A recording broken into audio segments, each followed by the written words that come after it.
Sometimes it's a little bit more complex than just not drinking water before bed. Sometimes you wake up in the middle of the night and you have to go visit the old batharoo once, twice, 3 times. That could suck. That could suck. I know every once in a while, lightning strikes and I end up, having a nice peaceful sleep interrupted by a full bladder. And I know it probably happens to other people out there as well, but there's a way to curtail it, okay? And we got 3 different ways to do that. 3 of them. And how to treat it. So frequent urination at night. 3 different types and what you can do about it. A good night's sleep is a key to helping your body recover from daily exertion. However, frequent trips to the toilet at night will interrupt sleep and make one physically and mentally exhausted. Although nocturia, frequent urination at night, get it, uria, and nocturne, night, pee, makes sense, is not a serious disease. It's still annoying though. It's like, wouldn't you, like, if you stepped on a nail, it's like, okay, it's in your shoe, but you wouldn't like it in your shoe all the time. You should probably take it out, right? It can worsen one's quality of sleep and even damage one's health. Many people think that nocturia is typical of the elderly, but in fact, young people may also suffer from it. Yeah, if my diet's not on point, okay, if I'm not sleeping correctly for a considerable amount of time, these problems tend to compound, okay? According to TCM. TCM's view of fluids. Traditional Chinese medicine, that is. Body fluids first encounter the stomach when they are transformed and separated into pure and impure. Oh my god, magical thinking. Woo woo, magical thinking. Pure part goes into the spleen and the impure part goes to the small intestine, and further separation of lungs control dispersion of pure part of body fluid coming from the spleen to the space under the skin as seen part of the fluids down to the kidney and bladder. Kidneys are extremely important to the physiology of blood fluids. Yeah, we don't have to go woo woo magical thinking on this one. Kidneys are important. They deal with the toxins that are in your urine. The kidneys' vaporization function ensures the proper distribution of body fluids and excretion of urine by the bladder.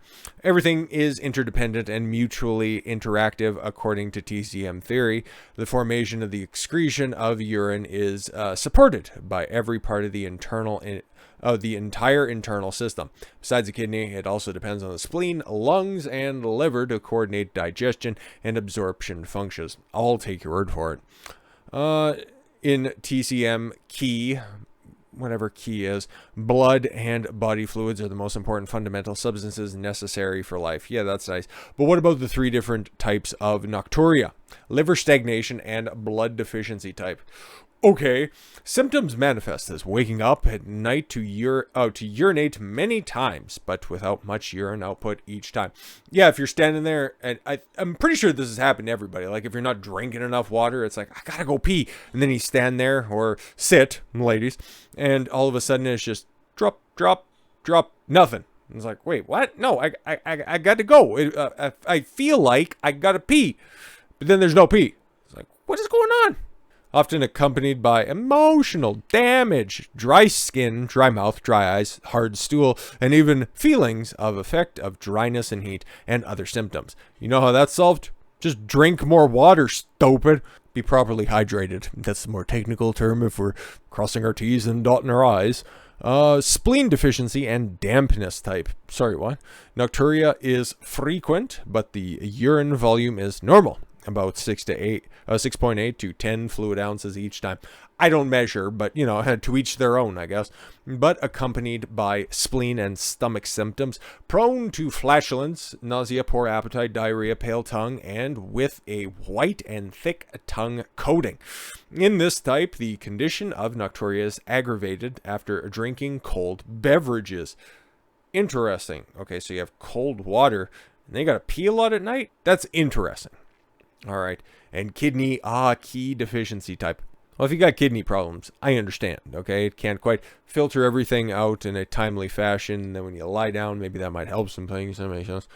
Apart from having a large amount of urine at night at around 5 to 7 p.m. when the meridians meet the kidney meridian. Am I going to get a tarot card reading at the end of this? Frequent urination is apparent, and it is often accompanied by renal symptoms.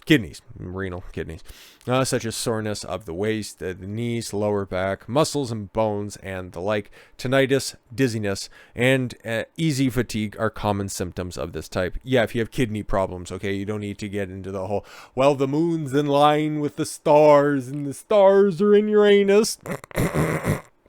TCM has discovered that there is a meridian system in the human. I don't care about that.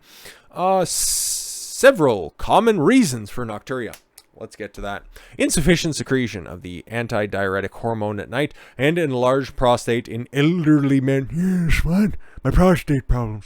Which squeezes the bladder and urethra, resulting in frequent urination as well as poor urination. So your urination quality may vary. All right. Chronic diseases such as diabetes or hypertension. Number 3, side effects from medication. Yes, in young people who are often anxious and nervous, frequent nocturia occurs if they drink too much water before they go to bed, or drink stimulating beverages such as tea or coffee, diuretic type drinks, coffee being a very potent diuretic, sugar sweetened beverages for the exact same reason, stimulating an insulin spike, therefore, putting your kidneys to work, and the rest is history. Inflammation or infection as a possible reason. Yeah, of course. Okay, so your grab bag of problems, as it were. Treatments that might help. Yay! Let's get to treatments. We got six of them. Drink the right amount of water at the right time. The recommended amount of drinking per day is about 6 to 8 cups of water. You can't substitute it with anything else. Water. Just do water. The amount can be increased depending on the situation. Yeah, of course, depending on temperature outside. Like, it depends on how much you sweat, okay? And if you need to compensate for that. And then also if you're, having an abnormal amount of urination throughout the day as well, you need to compensate for that as well. So, staying properly hydrated. However, it is better to always have to have water slowly and take small sips. 3 to 4 hours before going to bed is the best to drink less water. Limit certain beverages. Reduce the amount of stimulating beverages such as tea, coffee, and sugary ice-cold beverages. Fewer fruits, exactly for the same reason that you don't want to have the sugar-sweetened beverages, because, again, fructose processed by the liver, transferred out through the kidneys, all of that wonderful stuff, the exact same reasons. But fruit contains a lot of water and sugar, and most of them are cold. Avoid eating citrus fruits in particular. Yeah, exactly. Because you can also imagine, unless it's a really old orange, fairly moist fruit. Melons as well. Berries, though. Yeah, berries are fine. More exercise and exposure to the sun. There you go. Promotes relaxation and helps circulation. Can help improve yang qi, stabilize sleep at night. Well, it also makes you tired because you're exerting more energy. How about that? Warm compresses on the lower abdomen. Okay, warm the lower abdomen. This will adjust and invigorate the kidneys. I'm not reading that stupid word anymore. Manage chronic diseases such as diabetes, hypertension. Take good care of the problems such as prostatic hypertrophy. Cool, work out your prostate. Invite a friend over. Make sure that the glove fits. Guo, I guess he is the author on this one, or he's the authority in traditional Chinese medicine. Said the people who experience nocturia are advised to follow the 6 self-help steps above.